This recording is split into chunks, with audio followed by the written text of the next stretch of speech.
Hello. Hello. Welcome to a brand new, beautiful, shiny episode of A Chicken in Every Pod. Where we last left you was Thanksgiving. That's right. We were kind of exhausted and, having an inside quar Thanksgiving.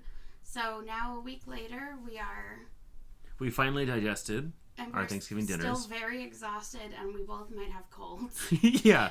Yeah, we're both a little under the weather. We've both gotten COVID tests. Yeah, Results pending.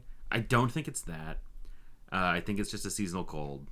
Yeah, but allergies and it's a very unpleasant time to feel under the weather. Yeah, we tried to pod last night, and it was couldn't do it. Yeah. That's a very weird thing because it feels like the easiest thing you could do. You know what? To all the haters and the losers and the pretenders out there, this isn't easy what we do here. And luckily, we have had this completely validated by Mayor Garcetti. That's right. Our mayor, Mr. Eric Garcetti, in laying down the new stay-at-home rules, the COVID lockdown rules, has recognized the service that Lucia and I provide here, podcasting, as an essential service. And so that's why, even though, look, we both feel a little under the weather. We're tired. Right, Lucia, you tired? Oh, yeah. Yeah, we're tired. We're under the weather. But if our mayor says to rise to the occasion and do our social duty, our socially necessary, essential duty of podcasting, well, who am I to say no? And you know what? That means that you, as a listener, whatever you want to do to support us is technically considered aiding an essential worker. So, like, if you want to drive to bring us some Chinese food or something like that, you are technically, legally, that is an essential duty that you are doing. That's the moral equivalent of clapping at 5 p.m. for all the nurses, according to the city of Los Angeles. According to the city of Los It's not Angeles, us we are saying not this. making this rule. That's not us saying this. As an actor, I have been during this time period having auditions, which is a very weird thing because acting in anything in the entertainment industry is always that rat race competition. You know, you're not supposed to take any time to rest or for yourself because it's a numbers game. Like, you have to do as many auditions as possible. You have to be ready to go for as many gigs as possible, or else, it's like, why even do it? That's the mentality. And so it's very weird to be auditioning for things that I feel like, hey, this is not essential. And there's an obvious bias with LA County of favoring the entertainment industry over essential workers and over keeping people safe.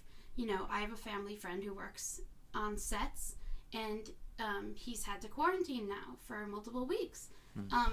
Just like with baseball and other industries that they've opened up and said, we're going to do it safe. Someone lies about having COVID, or someone isn't careful. Or someone just doesn't know. And then the whole, crew is in danger, has to quarantine, because it's just too soon. So I actually had an audition today that got canceled because the company decided to go non-union. And I believe that is most likely because this very rich, expensive company that we all know wanted to... we won't name it because we don't know for sure why they... Of course, we're not naming it because I'm not allowed to in general. That's true. But, that they were going non-union most likely to get to work around the very loose COVID restrictions that there already are.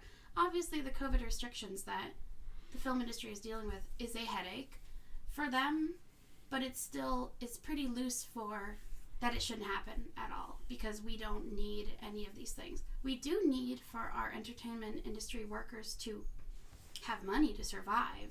Yeah, see, that's the thing, is like, people talk about, like, well, I mean, we got to make sure that these boom ops and these camera people are able to survive. And it's like, well, yeah, obviously, but the alternative isn't just to throw them into the fucking fire and wish them the best. Pay them to stay home.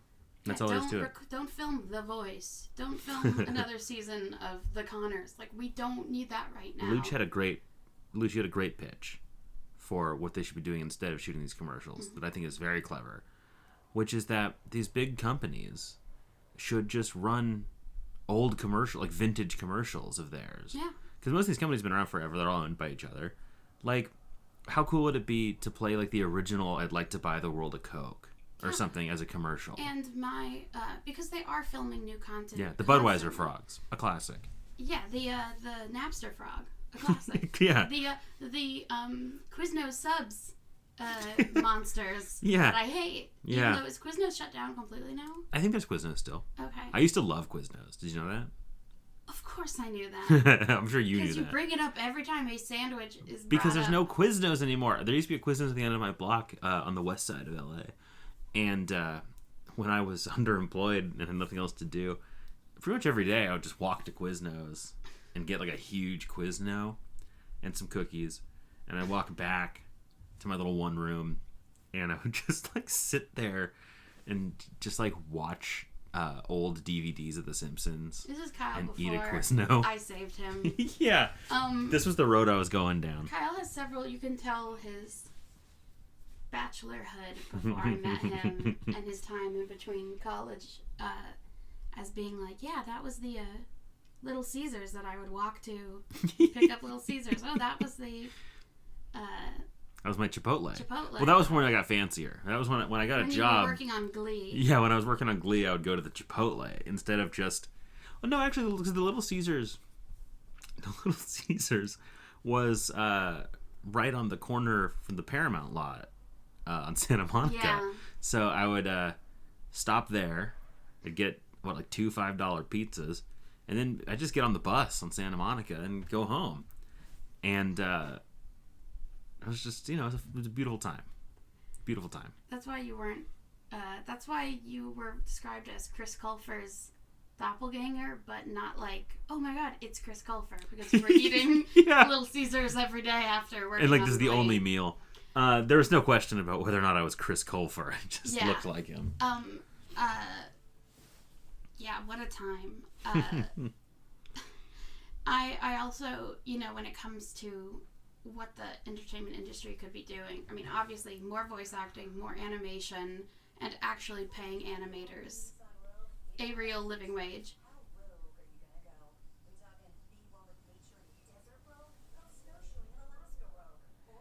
I think he's doing his thing where he starts to blast the radio to do outdoor work.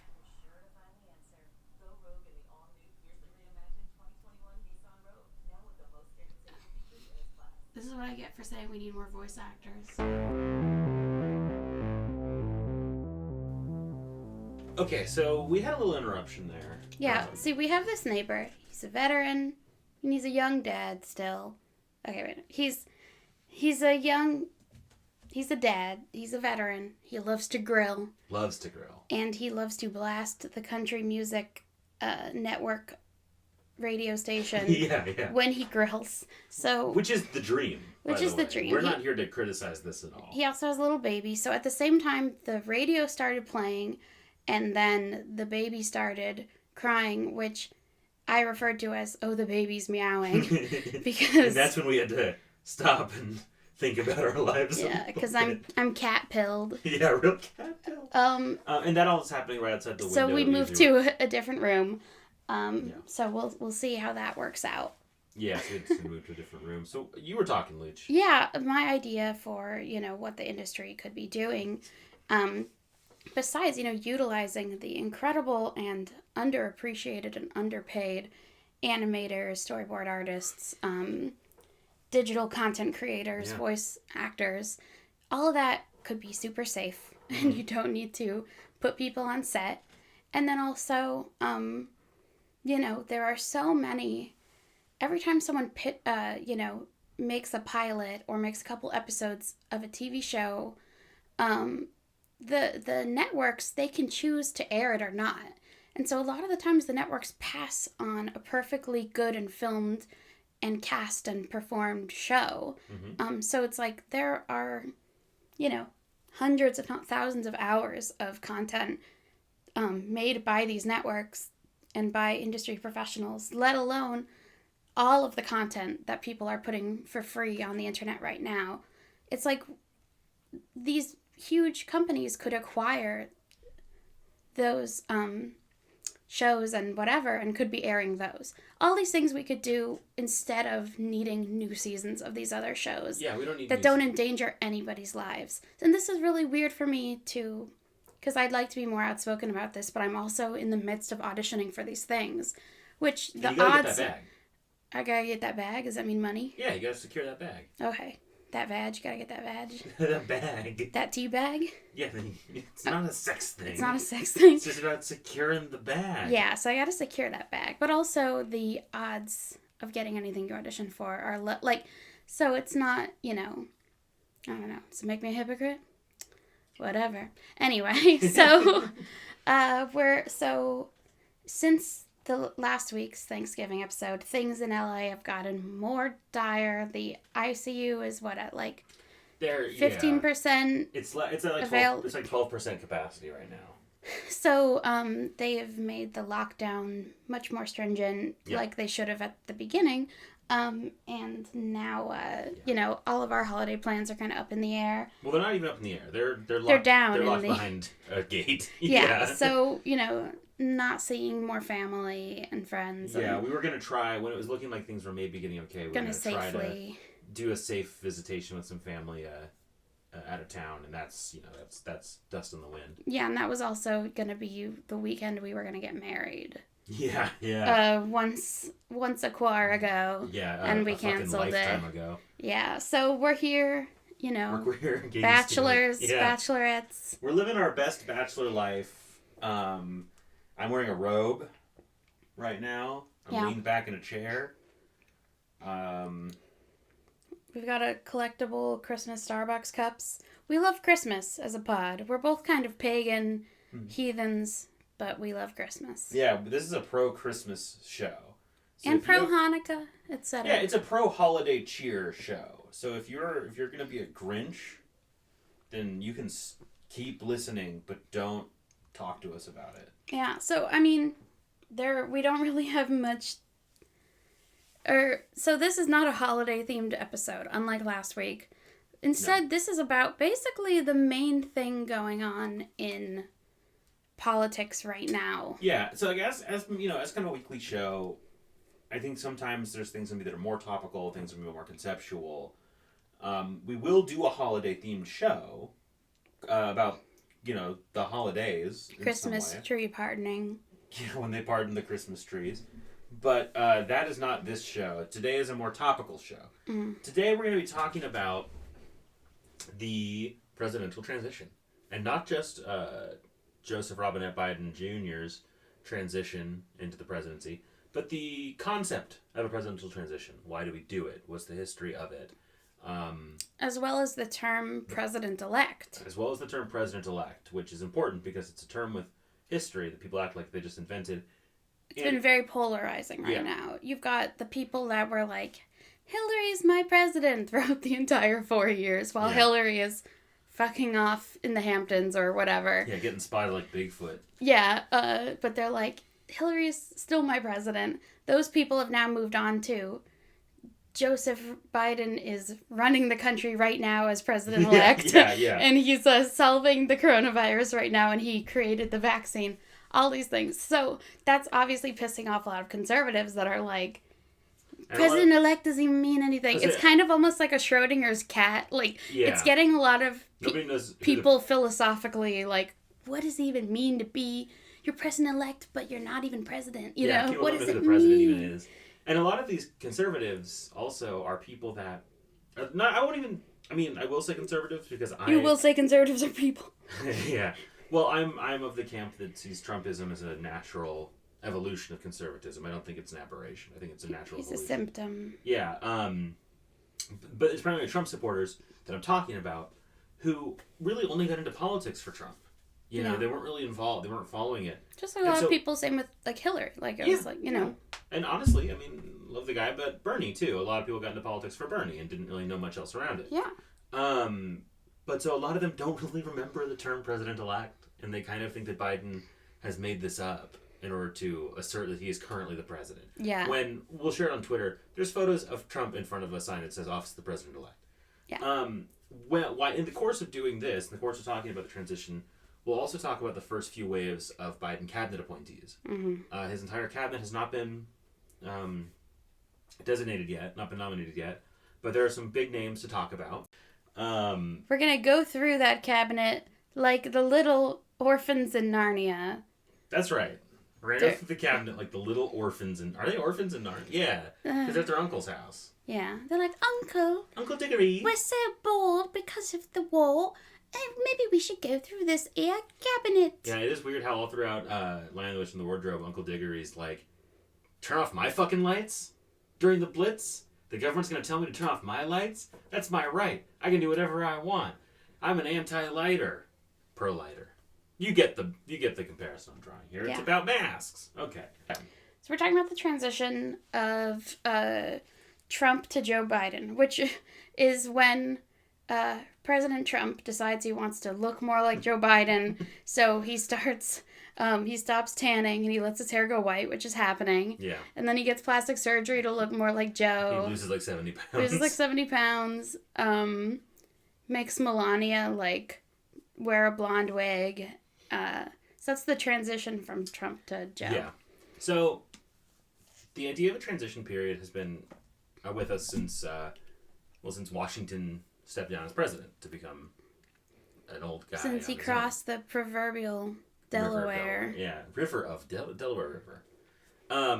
So the idea basically is that there's a period of time in which the federal government prepares for the new administration, right? Now, historically speaking, nothing much really happened in this time, actually. Mm-hmm. For a lot of the history of the U.S., the president-elect didn't show up until Inauguration Day. Mm-hmm. Partially because there just wasn't a huge pool of people. There wasn't a large federal bureaucracy that had to be shifted over. People pretty much just decided who they wanted to serve with them, and then they went. And that was it. It was less polarized, so a lot of times you'd see cabinet members hold over from previous administrations. And before, swearing-in day for the president was March 4th, not January 20th. Oh, wow. So the election was still November? Always in November. But before it was like, was that 4 or 5 months? Wow. And it was in 1933 that was changed and shortened it up a little bit. The formalized presidential transition that we have now, where a president is designated president-elect and they are allowed to start planning their actual presidency, was formalized in 1963 by the Presidential Transition Act of 1963. Why? Well, because the world is getting more complicated. There's a lot of national security issues the president-elects had to be briefed on. Hippies were growing out their hair. They weren't showering. They were smoking doobs. Before that, Truman and Eisenhower were basically the only presidents to have an active transition out. So when Truman stepped down in 1952, he actively worked with the incoming Eisenhower administration to make sure that they got security briefings. Were they the same parties? No. Wow, it's almost as if Yeah. you're supposed to just do the thing. Do the thing. I don't know for certain because I haven't read too deeply into this, just the basics of it. My assumption is that this partially has to do with the fact that Truman was the last president for whom term limits didn't apply, and he wanted to be very gracious to the next person coming in to demonstrate like a strong transition, a supportive transition of power. And then when Eisenhower left office in 1960, President-elect John F. Kennedy had a very active transition period as well. Because he was like, I want to shake things up. Yeah, he's like, I'm gonna hit the ground running, metaphorically, I can barely walk. So he wanted to get things going.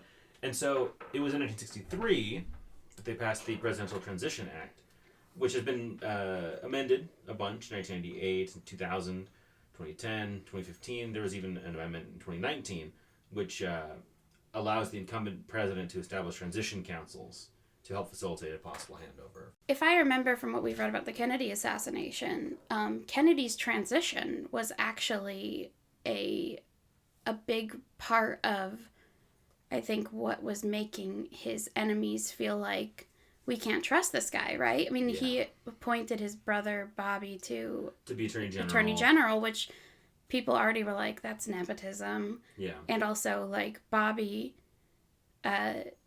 wasn't JFK a little pro-mob, or like he wasn't... No, he wasn't pro-mob, but he was definitely mobbed up. He was mobbed up. Yeah. The Kennedys in general Joseph Kennedy was mobbed up, his dad. Yeah. So the mob thought, we've got a friend in Kennedy. Yeah. And then he appoints his brother to Attorney General. He was like, I'm going to end the mob. Yeah, and they were like, this is not a good idea. So already that transition before Kennedy was even president was... Yeah, that was the period, too, when Kennedy first started learning about the Bay of Pigs invasion that was planned. Because that's the transition is when you're... Yeah. And so that's when the transition period is...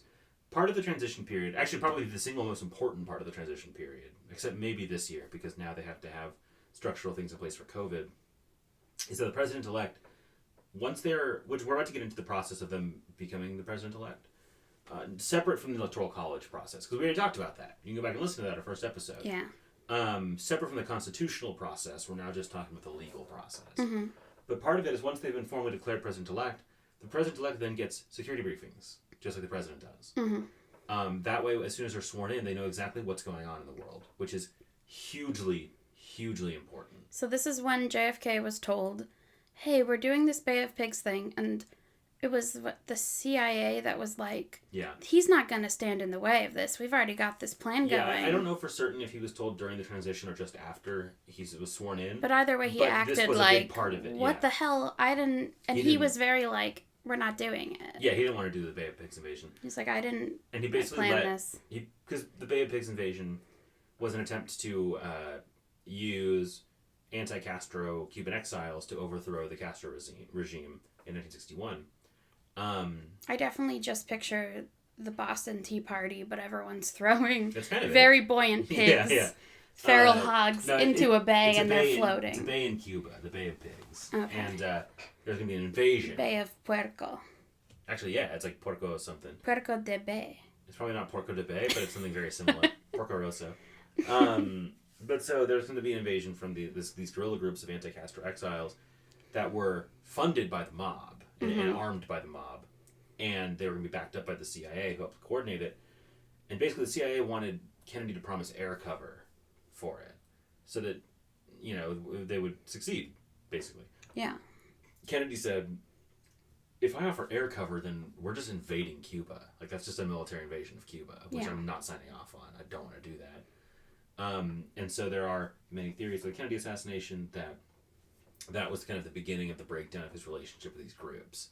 That they all felt, the CIA, the mob, and the anti-Castroites all felt like Kennedy had not just hung on to dry, but literally threw them into a blender, right? Because the people that tried to invade into the bay were shot and killed. Like, it was a failed invasion.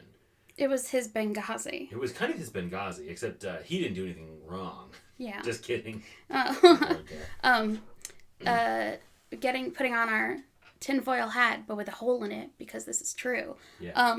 So he was pissing off the mob. Yeah. The mob was tied to all these celebrities and Frank Sinatra and who they were all close with, like Marilyn Monroe, JFK, and partying with Marilyn Monroe and giving her drugs. JFK was sleeping with Marilyn Monroe. JFK and his brother were cracking down on the mob. Marilyn Monroe was hanging out with Frank Sinatra's his henchman, basically, the night... Sam Giancana, the night before she died. I think that they killed her to send a message to JFK. And then Frank Sinatra, the real father of Ronan Farrow, who I like some of the things he writes, but he doesn't go too far. Like, he says that Epstein committed suicide. In his New York Times article, he doesn't say Epstein allegedly committed suicide. What's his deal? I think that Ronan Farrow writes these articles and does these sort of, big exposés on people that were already basically being thrown to the wolves. And he's just kind of this... You're talking limited hangout. Limited hangout. Google limited hangout. Or Kyle explain limited hangout. I'll explain real quick. Okay. Limited hangout is the idea of intelligence agencies or similar organizations allowing a certain amount of information to come out in order to make it seem like all of the information has come out. So they can hide things by making it seem like they're being forthright about what's going on. Yeah, like Harvey Weinstein, like that was already starting to come out. And so it's safe as a journalist to make a big stand against Harvey Weinstein, you know, and expose it. Like, it has nothing to do with that Ronan Farrow is Frank Sinatra's son. It's just... He just is. He just is. Yeah. And I just don't trust... I don't... Yeah, I have to be skeptical of somebody like Ronan Farrow publishing the things he's doing and not having his car explode into a tree like Michael Hastings. Like Michael Hastings and other journalists. I'm not going to go too deep into it, but definitely Google Michael Hastings. That's a whole... Google Michael Hastings. Yeah, it's like so many journalists, if they were publishing the types of exposés that Ronan Farrow is publishing, they don't get to live in this country. They don't get to live.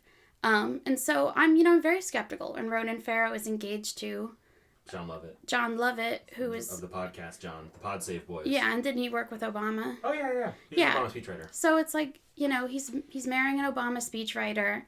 He's not the beacon of true free press, in my opinion. He's compromised.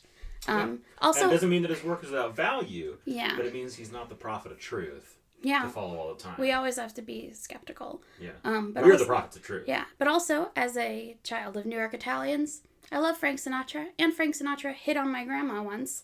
Yeah. My grandma was a detective, Detective Marie Sorrell. And one of the first lady detectives on the NYPD. Yeah, and she won a bunch of awards for fighting crime in New York City and was known in the newspapers as Lady Tiger. And so one time she was at some nightclub in her police uniform, which she did a lot of undercover work in disguises. And she did her own makeup. She was given special effects classes to do her makeup. And she's a regular pistachio disguisee. Sure. So she was in some nightclub and Frank Sinatra was there and he's like, hey, you can put me in handcuffs anytime. So, pretty cool. Anyway, so my grandma's Ronan Farrow's mother. Anyway, so that all just goes to show how important the transition period is. Yes. So it can make or break. Yes, everything. I mean, we'll take our tinfoil hats off a little bit here for a second to talk about 9/11. Jet fuel can't melt tin foil. I don't want to get too into the weeds.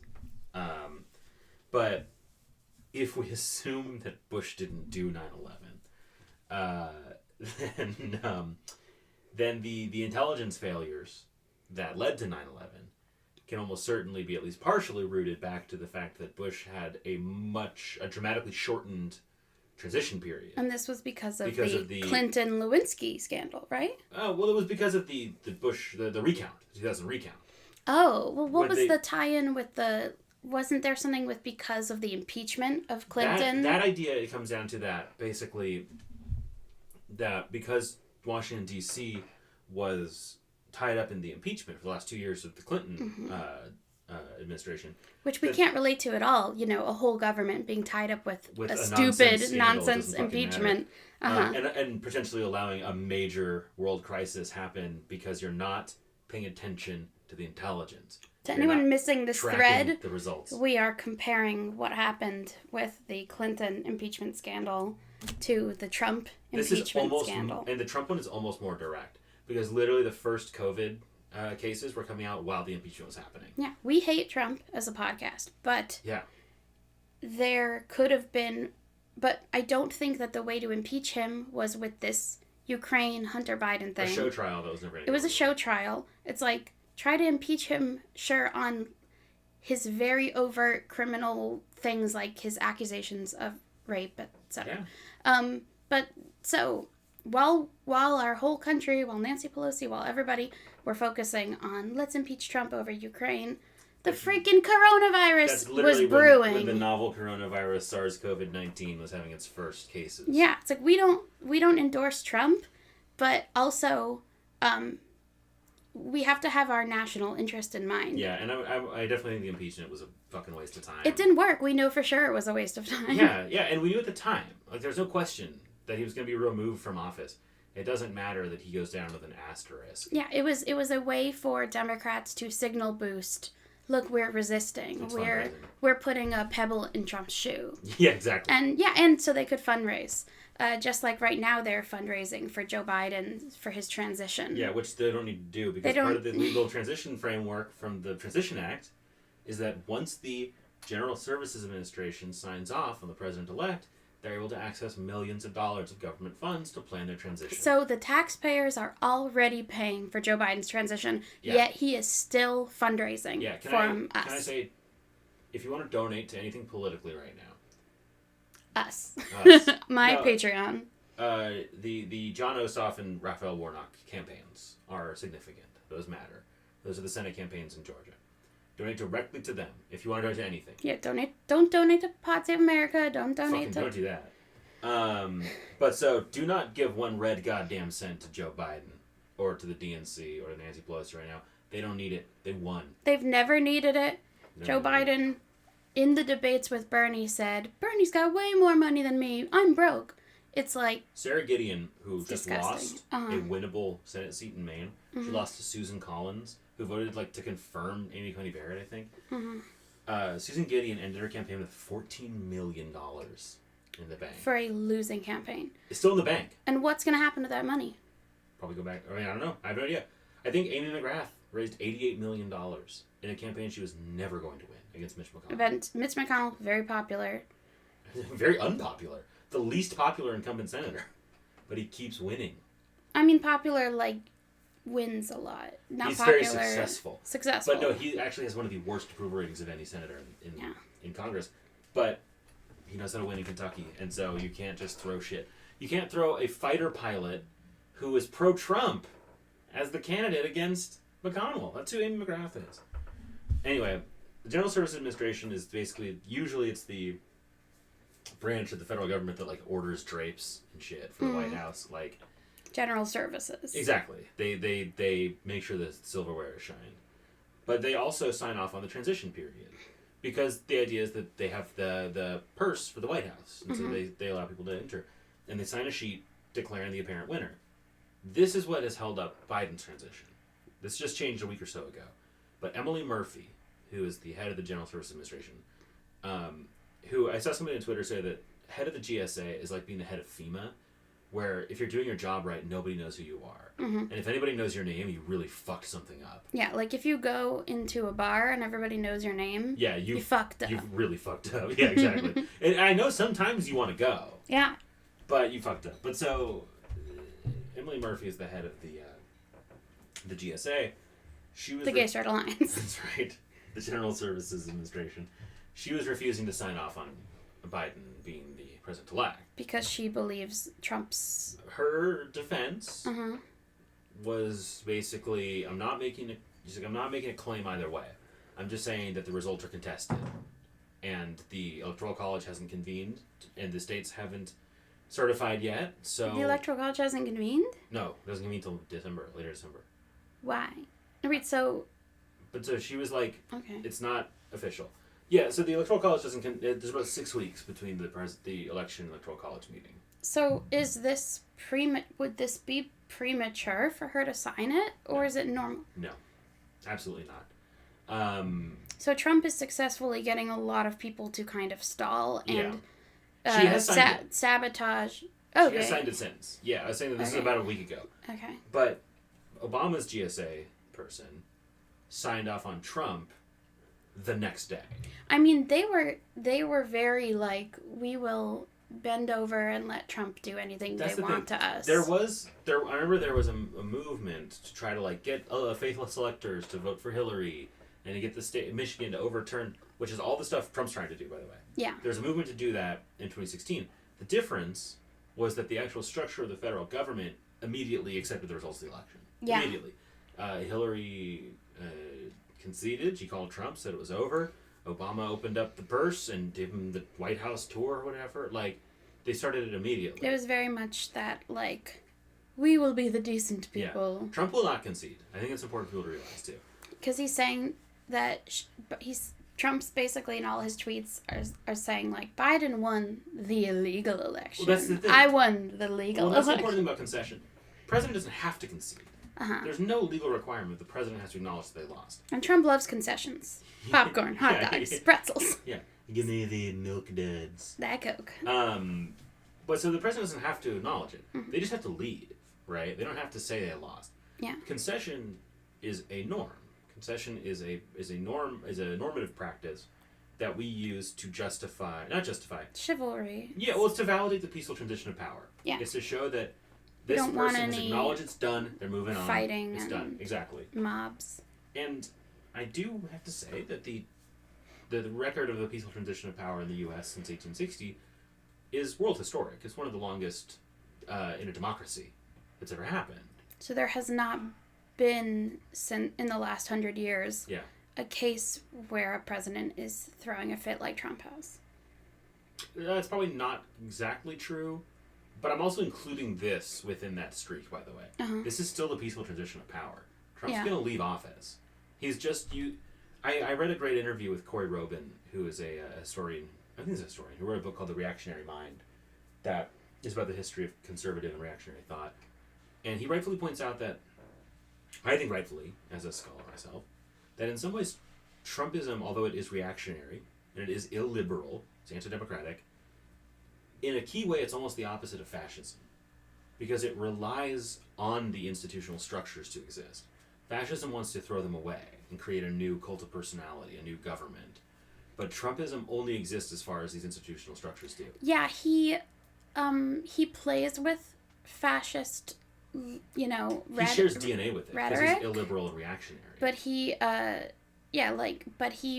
it's all, he cries wolf and he goes, I'm going to sue you. He's not like, who even cares about suing? Let's do our own. Yeah, he's breaking petty military tribunal or something. He's breaking petty laws like the Hatch Act or whatever. But every president does that.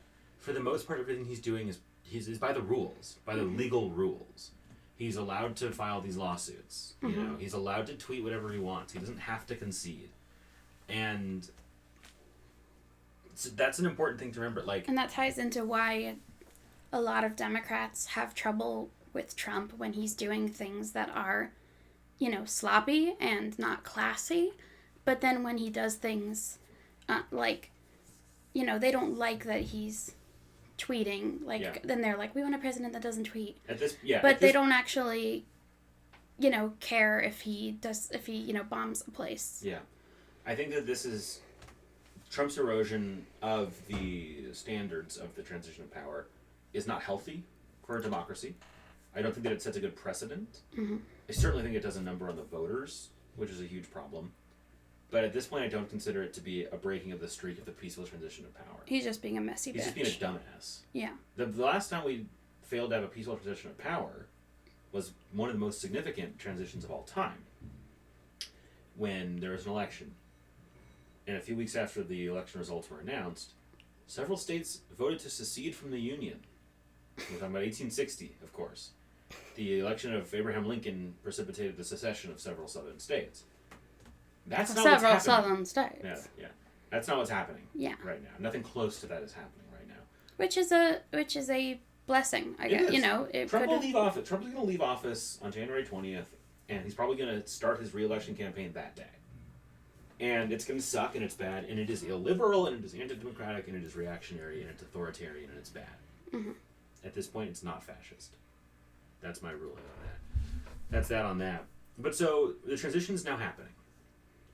Biden has access to what he needs to have access to in order to run federal background checks, to fund what needs to be funded. Even though he's so poor. Well, there's campaign finance rules that he can't do it out of his pocket. But so, the president-elect. That's what he is now. He's the president-elect. This term is not in this term is in the Constitution, actually. But it's in an amendment. It's, I think, the 20th Amendment. And it refers to the Presidential Succession Act. There's honestly, it's a weird way to say that, nothing even to talk about the president-elect phrase. It's just a phrase. It makes sense. We've used it forever. We use it for congresspeople, congressman-elect, senator-elect. We use it for cabinet members, but they're not elect. They are designate. Secretary of State designate, for example. It just shows that when the transition period is up, this person will be the president. I think what is throwing people is their interpretation of this idea of that this gives Biden any power right now. Yeah, and it doesn't. Like, they think that it means that he's interim president. Exactly.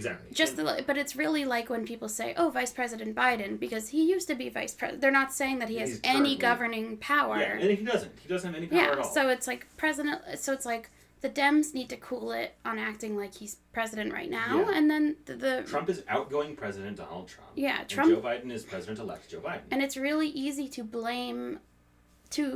act like Joe has more power now than he does, in order to give Trump, to let him off the hook for completely abandoning the country in regards to coronavirus. Like, Trump promised that after the election he would give everybody relief, and he has not been doing any of that. Yeah. So it's like, in a way, they can go, well, he doesn't have to do any of this because Joe's taken over already. And it's like, that's kind of throwing Trump under the bus, or you know what I mean? Yeah. Yeah, I mean, in a way, it's a self-fulfilling prophecy, because by Trump focusing all of his time on trying to overturn the results of the election, he's not being president. Exactly. And so it feels like Biden's the president now.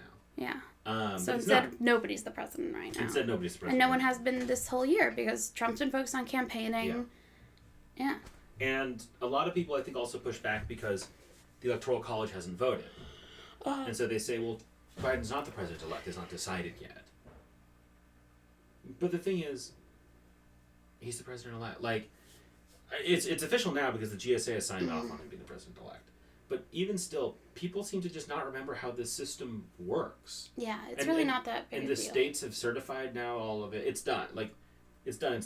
Now, what is a big deal is, in this transition period, like we said, making sure that the president-elect gets all of the necessary detail about foreign and abroad and domestic things, and all the information needed about, like, the coronavirus and things that are kind of, like, in the works, as well as this is the time where the president-elect starts announcing their cabinet positions. Yes. So that has been happening, and to quote comedian Mohanad Al-Sheikhi, and friend, we tried to push Biden left and he twisted his ankle. Yeah. So it's like, there really was this idea that, if all these leftists vote for Joe, if we all kind of, rally around him, that he's going to make some concessions for us, that he's, in the last couple of months,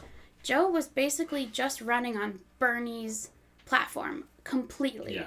And despite also being like, I'm not a socialist, man, but then saying everyone should have health care, like, he just was all over the place. And he suddenly grew this conscience of, like, it's wrong to be racist. It's wrong to be whatever. You heard about these racists? It's wrong. No good. Come on, man. So, there was this hopeful period of, like, oh, maybe he's gonna work with the squad because they're winning all these elections, and maybe he's gonna do all this stuff. And it really masks off the second he starts announcing cabinet positions.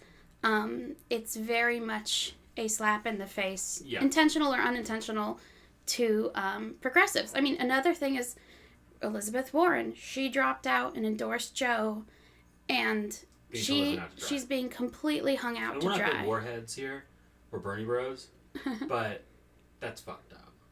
Well, I mean, yeah, it shows that, like, it's this weird thing where all of Joe's picks are very much his loyal list thing, where it's like, these people were part of my cabinet. Not even they were part of Obama's cabinet, but, like, this is my team, and so it's like, he's loyal in that way, but he's not loyal in the way that he's, someone like Elizabeth Warren gave up her campaign and screwed over Bernie so that she could get something, and she's not getting something.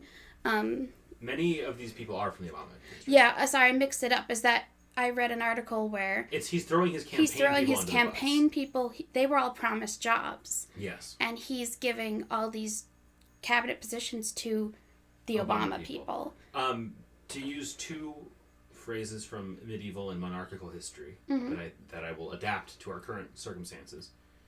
Biden is promising and planning the Obama restoration of the House Obama. Yeah. Right. While Trump is preparing his Avignon presidency. Mm-hmm. Are you familiar with the antipapacy of Avignon? No. Why would you be? Basically, there's been a number of anti-popes throughout history when a group of Catholics decided that this other guy's pope, actually. Yeah. The most famous was in Avignon, which is in France. Mm-hmm. And then you have the Marozia, which is also the name of our dog, who was sort of the unofficial lady pope, because she was sleeping with all the popes and just took over. With that was the Borgias, right? Was it with the Borgias? I think he was around then. Okay. But definitely Google Marozia. Yeah. She was she was a badass prostitute pope, popess of Rome. She ruled between the legs, all those popes. Yeah. Yeah, so, once we resigned ourselves to, Biden's the pick, there was that little shred of hope of, let's see what his cabinet's gonna be. I mean, he's not signal boosting. What's the word? Dog whistling. Dog whistling? Biden's doing a lot of progressive dog whistles. Yeah. We've made it clear that that progressives have, the best organizing, activism, fundraising, and then that we're winning elections, like the squad. So it was Smash cut two. There's a huge mandate for progressives. Smash cut two. It sucks. So Biden's entire cabinet has not been announced yet, but so far there's... Oh yeah, I'm in it. Sorry, I didn't mean to... Oh, Lucia's in it. Okay. I'm in the cabinet. What am I in it? What would I be? You would be the... I mean, realistically, if you were in a presidential administration, I think you'd be like a press secretary. Aww. I'd be like, Biden did not inhale. But unfortunately, instead, the press secretary is Jen Psaki. Who's that? She was Obama's communications director and State Department spokesperson. So she was like, yep. Oh, let me be Jen. They're like, you don't have to sound like Obama. Like, I'm his communications director. That is a press secretary, which that one doesn't matter so much. That's one that's interesting because it doesn't need Senate confirmation. So as soon as it starts, she's in. Now the other finalist, another person who was thought, the other two big names that were thought likely for press secretary were Kate Bedingfield, who was Biden's press secretary for his campaign. Instead, she's going to be communications director. Okay. In West Wing terms, Jen Psaki is what's her name? CJ. And Kate Bedingfield is Toby. Now, this is interesting, too, because during Biden's campaign, and during the debates, there was the moment, when Kamala said, that little girl was me, basically saying, Joe, you were racist and you supported busing. All this stuff. And then there was the Bernie hates women and says women can't be president, yada, yada. And Joe, that's when Joe decided to be like, I guarantee that my Veep is gonna be a woman. Abroad. But domestic. Is gonna be a domestic broad. And then that's, right after that, he had some other flub where he said something racist. You ain't black comment. I think so. Yeah. He just has so many. And if you don't think that Joe Biden is a racist, that's adorable. But it's on his mind a lot. He talks about it a lot. And he says it wrong a lot. And he loves segregationists. So that's when it was basically like, oh shit, Joe has said he's choosing a woman of Veep, and if he doesn't choose a woman of color, then that's gonna look really fucking bad. And that was kind of hilarious because Elizabeth Warren and but she's a woman of color. Oh, I forgot. See, Elizabeth Warren is the Rachel Dolezal of the Democratic Party. She has used her woman of color status to get far more advantages and far more money than Rachel Dolezal ever did. So if you want to turn your ire on somebody, don't turn it on the mentally ill Rachel Dolezal. Turn it on to the person that contributed to Pow Wow Chow while she was the first woman of color at Harvard. Just Google it. Elizabeth Warren, not an ally. So at that moment, what I was trying to remember is what's her name throws her binder at you in her statement. Klobuchar. Is that Klobuchar and Warren, who were both doing better than Biden in the primary. Yeah. I would rather either of them have been the nominee. Yeah. As much as I don't like either of them. Well, we don't like any of these people. All of these people are lizards. All these people are bad. So, Klobuchar and Warren were doing better in the primaries, and they both dropped out to endorse Biden. And then in this glorious moment, because Biden can't stop saying racist stuff, he had to choose a woman of color. Who also did worse than any of those people in the primary. Kamala did so badly in the primaries. She had to drop out early enough that she'd get her name off the California ballot because she was going to eat shit so hard here. In her own state. Which would be bad. That's bad. I mean, Warren got in third in Massachusetts, and that's not good. Yeah. So, just lots of fun in this primary.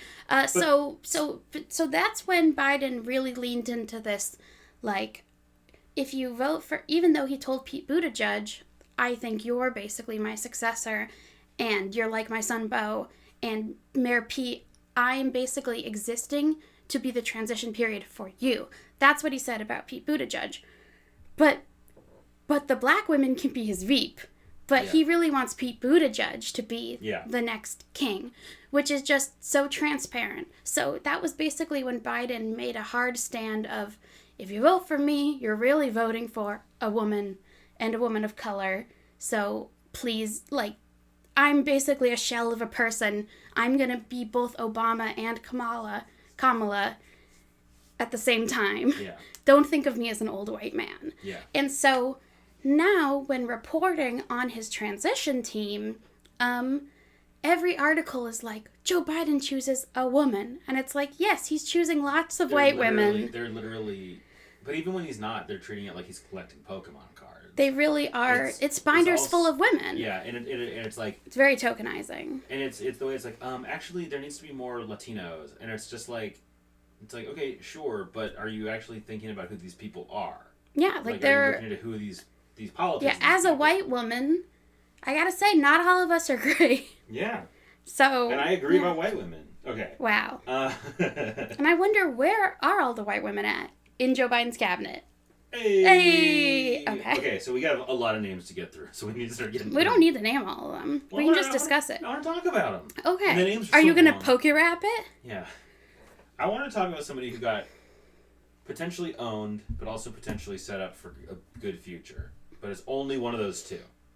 And that is the great turncoat of the Bernie Sanders campaign, Simone Sanders. Ooh, she is fascinating. Yeah. She was the full-on press secretary for the Bernie 2016 campaign before leaving the campaign mysteriously in June of 2016 and going to work for CNN before becoming Biden's campaign secretary. Yeah, she seems like she was a leaker of a lot of stuff. Oh yeah, Bernie's I think she was campaign. a big leaker. But she should get Depends. Sorry. Gross. Sorry. So Simone Sanders got the job of chief spokesperson for the vice president. So she's basically Harris's press secretary. Oh. Now, usually this job is, to quote John Nance Garner on the vice presidency itself, not worth a warm bucket of piss. But considering that Kamala Harris is basically president in waiting, this could be a potentially powerful position. Yeah. Because she might be basically Harris's main ear and... Yes. So that could be a little bit of 3D chess. Yeah. We're going to stick in the key White House staff section for now. Okay. I'm using NPR's running list as our guide to remember who everyone is. NPR stands for not proper... Not politically right. Not politically right.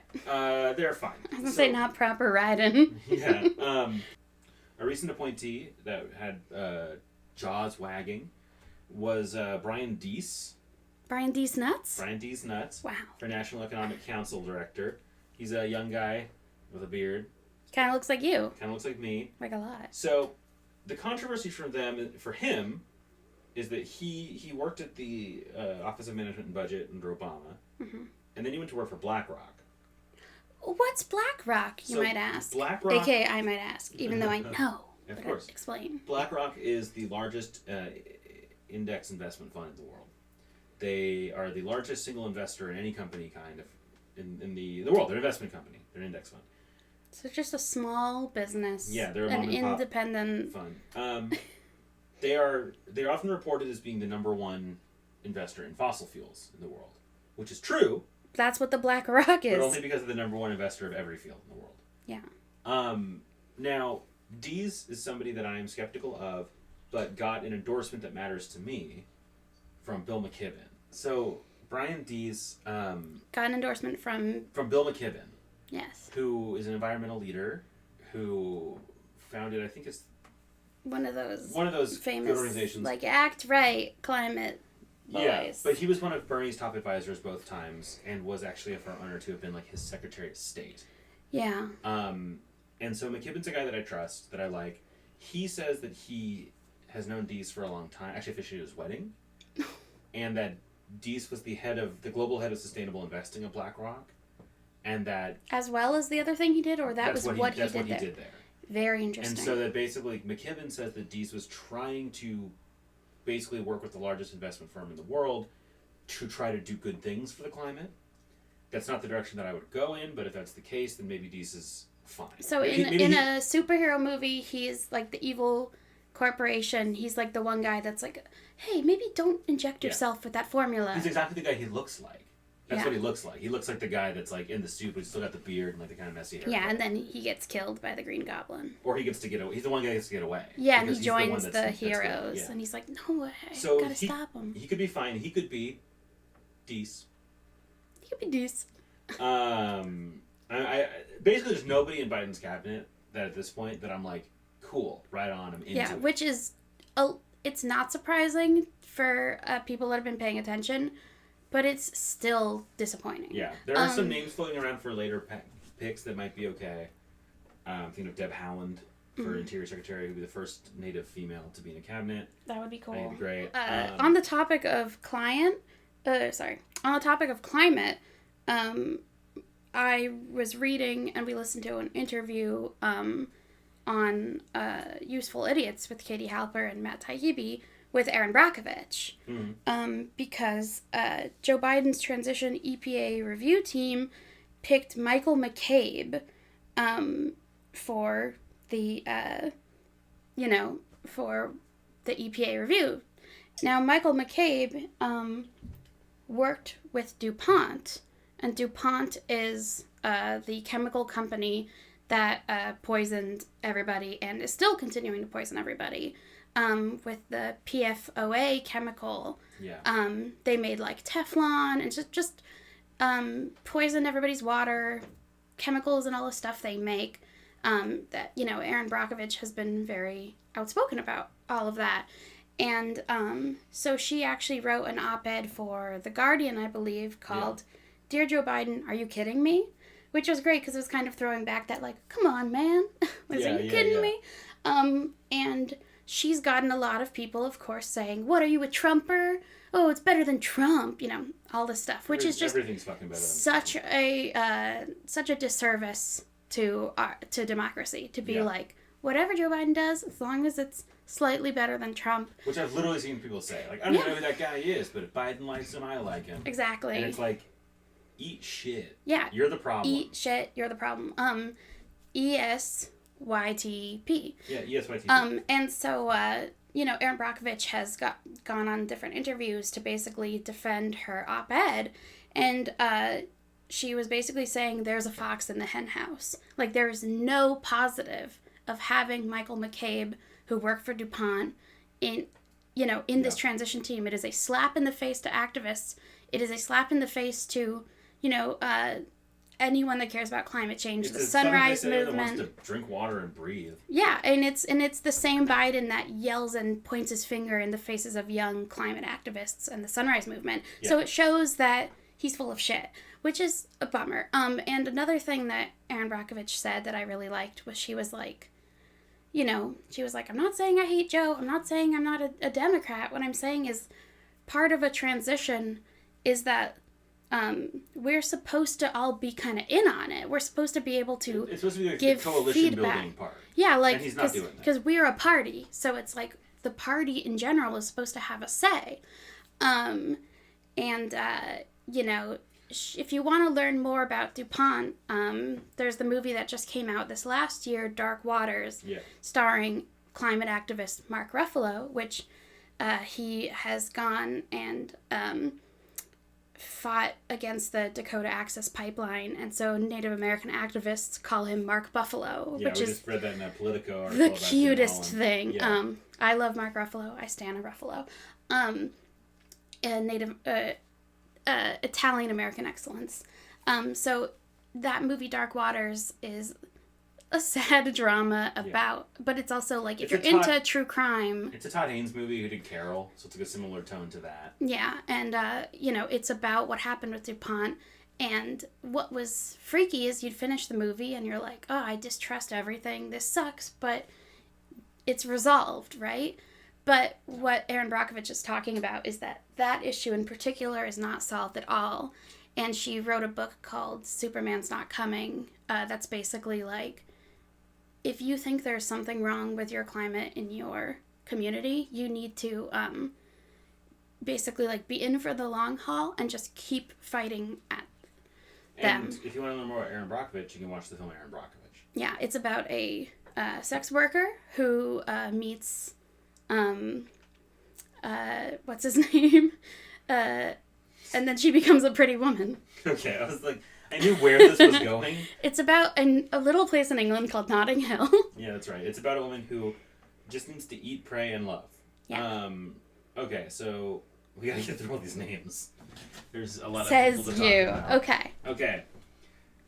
So I'm just gonna start ripping through, although I want to take a quick moment to talk about the new director of the Office of Management and Budget, Neera Tanden. Yeah, we do not endorse Neera Tanden. Neera Tanden is the former CEO of the Center for American Progress. And by the way, I do think that the Biden campaign thinks that they are reaching out to progressives by hiring her. They have said that, like, hey, aren't you happy? And it's like, what are you talking about? She literally punches people. Yeah, she was an advisor to Hillary Clinton, to Barack Obama. Most famous, perhaps, for getting drunk and arguing with people on Twitter. And she also, when a bunch of emails came out, I think the WikiLeaks DNC emails came out, she was shown to be aggressively arguing in favor of raiding Libya's oil after toppling their government. And she's big on invading other countries and taking all their stuff. So Neera Tanden's a piece of shit. Yeah, it's one of the... Sure, she hasn't like worked for DuPont Chemical Company, but it's like she herself is like she's toxic. She's fucker. She's the worst. Yeah, she's the worst. She's literally a Twitter troll. Yeah. That has worked her way up. I think I'm blocked by her. Good. Chief of Staff Ron Klain could have been worse. He's played by Kevin Spacey in Recount. That's funny. The HBO movie. I'm gonna skip a lot of the low-level people. So Treasury Secretary Janet Yellen is a great example. First female Treasury Secretary is a great example of how Biden's cabinet sucks, but it's all people that are slightly better than Obama's, which is important to remember because Obama sucks too. So Obama's first-term cabinet secretary was Tim Geithner, who was the understudy to Larry Summers, who was the CEO of Goldman, I think, and a real piece of shit. Yeah. And we know that like Citigroup gave Obama a list of people that he could pick for his cabinet, basically. Yeah. And Geithner was on there, and Geithner sucks ass. Yellen is just a center-left economist. She used to be the Fed chair. She's just fine. She's fine. So she didn't work for a big bank? Not to my knowledge, no. I believe she's an academic economist. Like she was, just a straight-up economist. Straight-up nerd. Yeah, and then she was Obama's pick to run the Federal Reserve. Okay. As far as she's one of only 3 actual cabinet secretaries that have been named so far, because the others are Tony Blinken at Secretary of State. Yeah. Who, again, Obama's first term Secretary of State was Hillary Clinton, which sucks, and the other finalist for the part was Susan Rice, who also sucks. Tony Blinken, he was the Deputy National Security Advisor, Deputy Secretary of State for Obama. He's worked with Biden forever. He's like supposed to be like a cool diplomat. He's got like longer hair, and he's in a band. He also was strongly in favor of invading Iraq. So Great. How much can cabinet picks change in this time period? Like, let's say he was like, I'm announcing Skeletor to my cabinet, and everyone threw a fit and went, you can't have Skeletor, he's a skeleton. Yeah. Changes all the time. I mean, and then what about when he's sworn in? Is that basically the equivalent of how Trump had his cabinet changing every 5 seconds? So Trump's cabinet was bizarre in how unstable it was. Yeah. These can change because all these cabinet positions need to be confirmed by the Senate. Which happens later. So these people could pull their nominations, which happens. It happened to Obama a couple of times. I think he had 3 cabinet secretaries that pulled their nominations. Judd Gregg. They themselves pulled out? Interesting. Judd Gregg was the Commerce Secretary, a senator from New Hampshire who's Republican, and he pulled out because he thought that his seat would be replaced by a Democrat. And then his replacement, I think, actually was Bill Richardson, and he pulled his own name because he had an investigation into tax fraud. He was the New Mexico governor, and now he's all Epsteined up, which we now know. And then Tom Daschle was supposed to be Secretary of Health and Human Services, but he had some tax questions as well that he had to pull his name from. So like that happens. Mm-hmm. So basically, like, you know, something like Aaron Brockovich's op-ed, those types of things really can put pressure. Yeah, and also these people might not be confirmed by the Senate. Yeah. I actually think there's a big chance of Nearitania not getting confirmed by the Senate. That would be great. So Bernie, you know, he has not been floated as any cabinet position, you know, as well as Warren, and they're both senators. Well, that's not true. Oh, okay. Bernie is potentially still in the running to be Labor Secretary. But that would mean he had to stop being senator? Oh, yeah. He had to resign his seat. And it seems very unlikely that he will be Labor Secretary. But his name has been realistically floated for it. And he's been campaigning for it behind the scenes. So he wants that? Yeah. Okay, that's good to know. I don't think he'll get it. Mm. But it's not... He's been pwned less than Warren. Yeah. His name was never seriously in consideration for Treasury Secretary. Although it was by Bernie. Yeah. When Bernie's campaign was looking into whether or not she could be vice president and treasury secretary at the same time, wow, she really threw it all away. Yeah. There was a great tweet on Thanksgiving. Warren posted a platter of her marshmallow-covered yams, all burned, and she was like, I burnt my marshmallow-covered yams! And someone said, like, well, of course you know how to stay in way too long, and then pull out when it's too late. Something like that. Really funny. Yeah. The last actual cabinet secretary that's been named is Alejandro Mayorkas for Secretary of Homeland Security. Uh-huh. He is a Cuban immigrant. He was born in Cuba, I believe, and raised in the U.S. He was Director of Citizenship and Immigration Services for Obama, and then he was Deputy Secretary of Homeland Security. I don't know too much about his career, but I don't think anybody that runs Homeland Security is good. So yeah, that's bad. Disconcerting. I think that should go away. We are team... I would say that our official stance of this podcast isn't just abolish ICE, although definitely abolish ICE. I think our official standpoint is abolish the Department of Homeland Security. Yeah, when did the Department of Homeland Security even become a thing? Like 2002, 2003. It feels like an essential part of, like, when you think of, oh, you've got this department, you've got that, but it's Same like... with ICE, by the way. Yeah. Both were Bush-era, post-9/11. Yeah, it's like Homeland Security. It's like, isn't that the whole government? Isn't that the military? And there was a controversy over the term Homeland Security, too, when it was first founded. We should do a whole episode on the Department of Homeland Security. Yeah, we should. But so, that sucks. There's also Avril Haines is the Director of National Intelligence. Avril Lavigne? Avril Lavigne. Actually, Avril Lavigne's body double. Oh, it's complicated. It's complicated. She was Obama's Deputy Director of the CIA and Deputy National Security Advisor. Aww, First female to run head of national intelligence. I'm sure that all the dead Yemeni kids are going to be very thrilled about that. Oh my god. John Kerry is entering the cabinet as Special Presidential Envoy for Climate. Varshini Prakash from Sunset Movement said that she was happy about this, but, you know, whatever. It's still John Kerry. Interestingly, the ambassador to the UN is Linda Thomas Greenfield, which is not interesting because of her so much, although she's fine. She was U.S. ambassador to Liberia and assistant secretary for the Bureau of African Affairs. It's more interesting because Pete Buttigieg didn't get that job. Wow. That was one that a lot of people thought Pete was going to get. Yeah. So now I don't know if he's going to get any. Still maybe Veterans Affairs. Yeah. So it's funny, maybe he didn't get it because Pete Buttigieg, from the beginning of his campaign, has touted that he is a polyglot, or like he speaks many languages. 7 languages. And evidence suggests that he doesn't. Really. Yeah, he's been caught really like that. He has, used like Duolingo. He's like Duolingo level grasp, which isn't nothing more than most people, but he's not fluent. Yeah.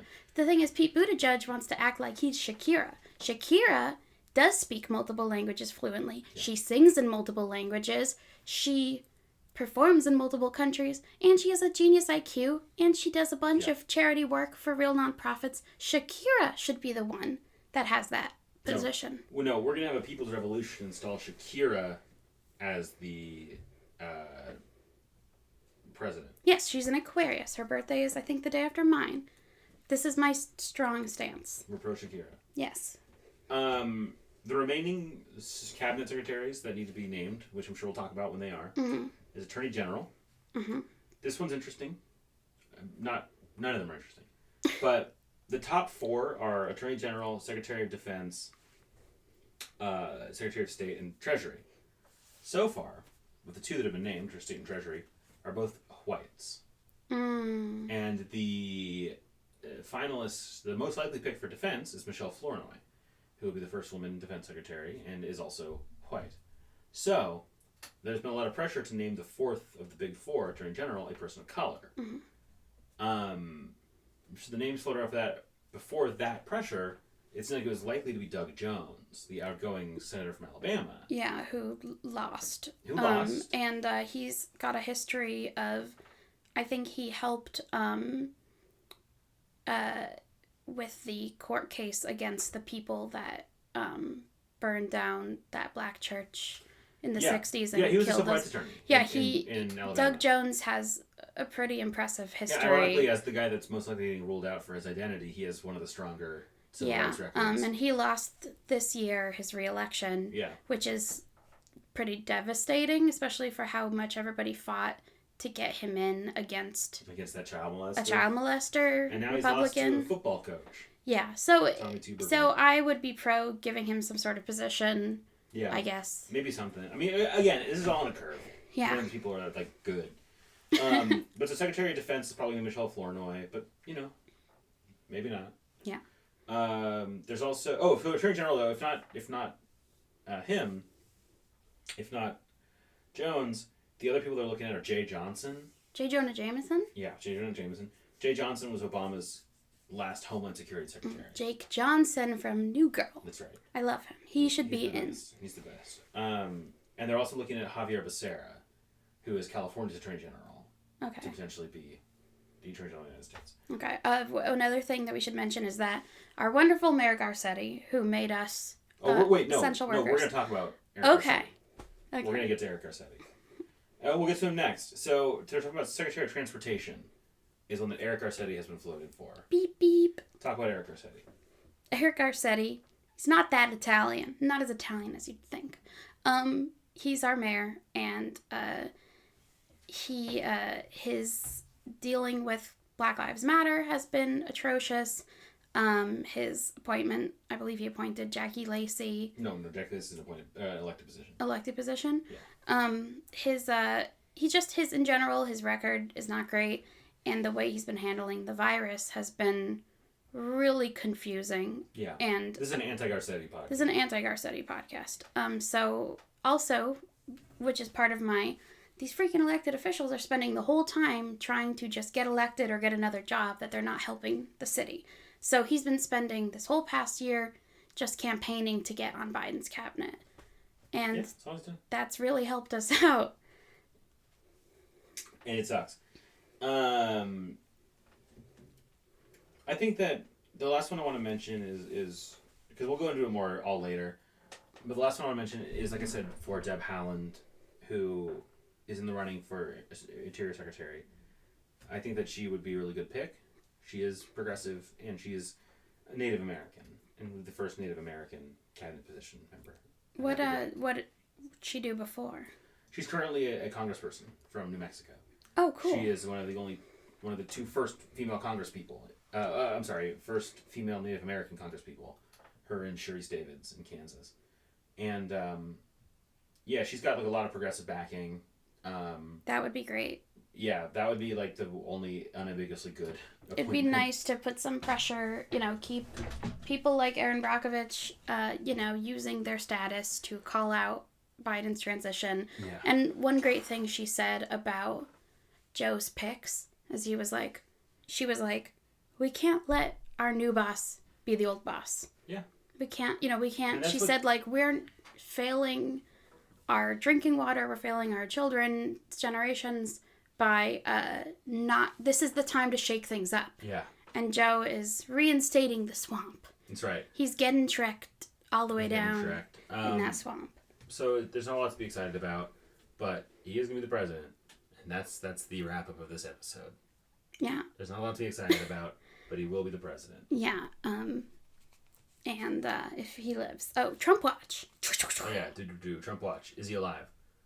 Yeah, as far as I can tell. Yeah, we've not seen him in a while. I haven't seen hide nor hair of him. Yeah, we haven't seen Pence in many months. Apparently Pence is pissed, from what I've heard.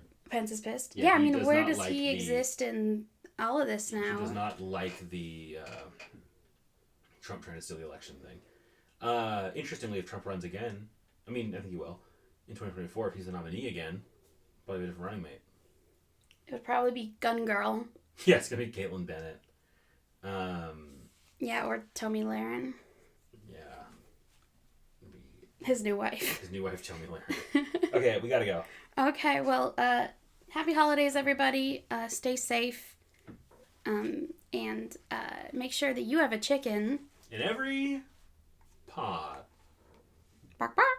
The pod. Lucia? Yeah, we're recording our podcast right now. Oh. What? Sorry, I was just gonna say if you want some of that pandan. Oh, thanks. I would love to if you could save me a little piece. Yeah. The pandemic. Shut the door. I'm not wearing pants. Okay, continue. What is he ordering you? It's like a green cake. I gotta try that pandan. Okay. John Claude Panda. Okay. This is our neighbor starting to grill and playing and singing along to the country music radio.